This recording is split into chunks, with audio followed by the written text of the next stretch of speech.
A person who goes down into their grave after the soul has gone and they are in their grave, imagine what will be the condition of an individual there. We believe that there is something known as ضغطة القبر, the grave being made narrow. How is it going to be made narrow? Allah knows, but we believe it. It's going to happen because it's there. The Prophet ﷺ explained it to us. That tightening or the narrowing of that grave, what will happen? And how the person will be tested so much. Death is one of life's greatest mysteries. It is an experience that no soul will be able to avoid. Now, coming to the soul, the question that usually arises is, where does the soul go next?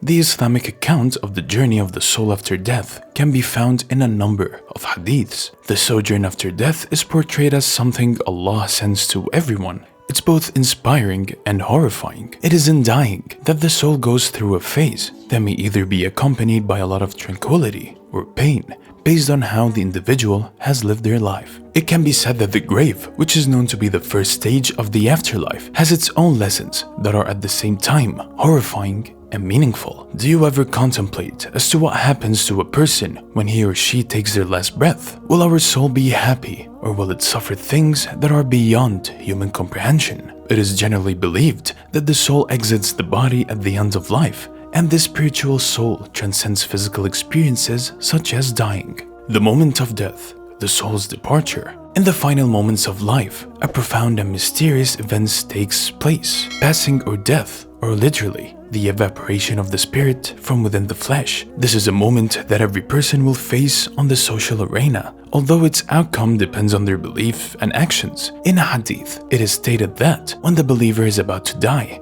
angels with faces akin to the light of the sun descend from the sky with one of the clothings from paradise and the fragrance of paradise. For the believer, this moment is full of mercy and peace from the Lord. Such glorious angels are also seen by the soul as soon as it gets ready to leave the body. The soul of the believer is gradually loosened out as water is drawn out from a pitcher without pain or discomfort. Angels subsequently put the soul in the garments of paradise, accurately swaddling that in effluence of the hereafter. This is the start of an honorable voyage respecting the soul as it is taken through the celestial sphere. On the other hand, the lot of the wicked is horrible and full of suffering and pain.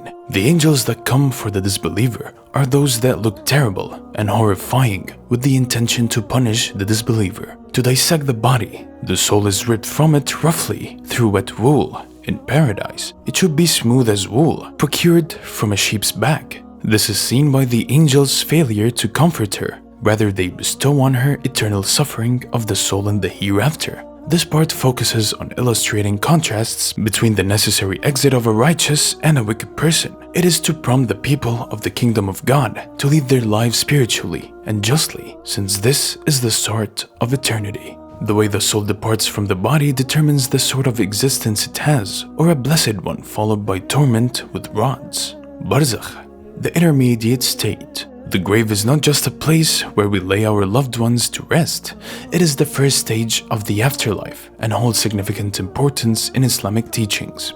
According to a hadith, when a human being is laid in his grave and his companions leave and he hears their footsteps walk away, two angels, Munkar and Nakir, arrive to question the soul. These angels are described as stern and formidable, and their purpose is to test the deceased's faith. They will be asked three questions. Who is your Lord? What is your religion? Who is your prophet? If the person answers correctly, the grave will be spacious and filled with light. If the answer is incorrect, the grave will be constricted and filled with darkness. This hadith introduces us to the experience that every soul will face once buried. In the grave, the soul is confronted with a series of questions that determine its faith. The three questions are: who is your Lord? What is your religion? Who is your prophet? The answers given will reflect the person's beliefs and actions during their life. For those who lived a life of faith and righteousness, the questioning is a moment of peace and reassurance. Their answers will confirm their belief in Allah, Islam, and the Prophet Muhammad, peace be upon him,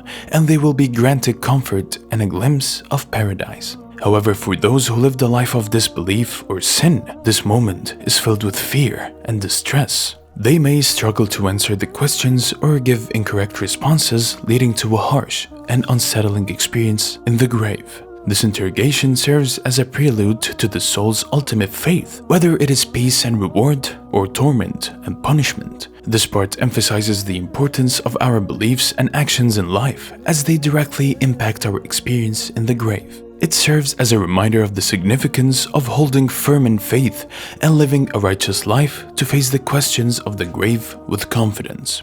The torment of the grave, a warning for the wicked. The grave is often described as the first stage of the afterlife, where the soul experiences either peace or torment. According to a hadith, the grave is but a garden from the gardens of paradise, or a pit from the pits of hell. This powerful statement highlights the dual nature of the grave, serving as either a place of comfort or punishment, depending on one's life choices. For those who lived a righteous life, the grave became a serene and beautiful garden, a preview of the eternal bliss that awaits them in paradise. The comfort and peace they experience offer reassurance and a gentle transition to the hereafter. The grave, in this case, is a place of rest, where the soul is enveloped in the tranquility of paradise and awaits the day of judgment with calm anticipation. In contrast, for those who led sinful lives or disbelieved in God, the grave becomes a pit from hell. This torment is not just physical, but also emotional and spiritual. The soul experiences distress and suffering, reflecting the punishments that await in the afterlife. The grave becomes a place of darkness and dread, filled with the consequences of their actions and choices during their earthly life. The hadith serves as a stark warning to those who stray from the path of righteousness. It emphasizes that our actions and beliefs in this life has significant consequences in the next. The condition of the grave is a direct reflection of how we lived and what we believed. Therefore, it is crucial to live a life of faith and righteousness, seeking to avoid the torment of the grave and striving for the peace and comfort of paradise. This part underscores the importance of aligning our actions with our faith to secure a favorable outcome in the grave. The soul's journey, the ascension to the heavens. When the believer's soul departs from the body, it embarks on a profound journey to the heavens. According to a hadith, when the believer's soul is taken out, it is received by the angels who take it up to the heavens. The gates of heaven are open for it, and the angels say, "A good soul has come from the earth." For the righteous soul, this journey is a moment of great honor and celebration as the soul is gently lifted from the body. It is met by angels who are kind and radiant. These angels carry the soul through the heavens, where the gates of paradise are opened in welcome. The angels announce, "A good soul has come from the earth," signaling the soul's acceptance and honor. The soul then enjoys a serene and comforting passage, knowing that it's heading toward a place of eternal peace and reward.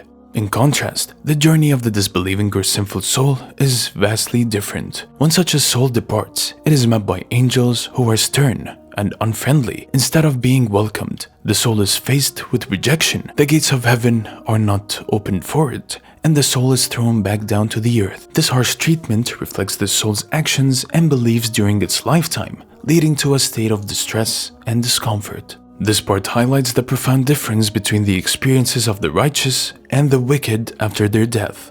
The way the soul is treated during its journey to the heavens reveals the outcome of its earthly life. For those who lived with faith and righteousness, the ascension is a peaceful and honorable transition to eternal reward. For those who did not, it becomes a moment of rejection and sorrow. This serves as a reminder of the importance of living a life aligned with faith and virtue to ensure a favorable journey to the hereafter.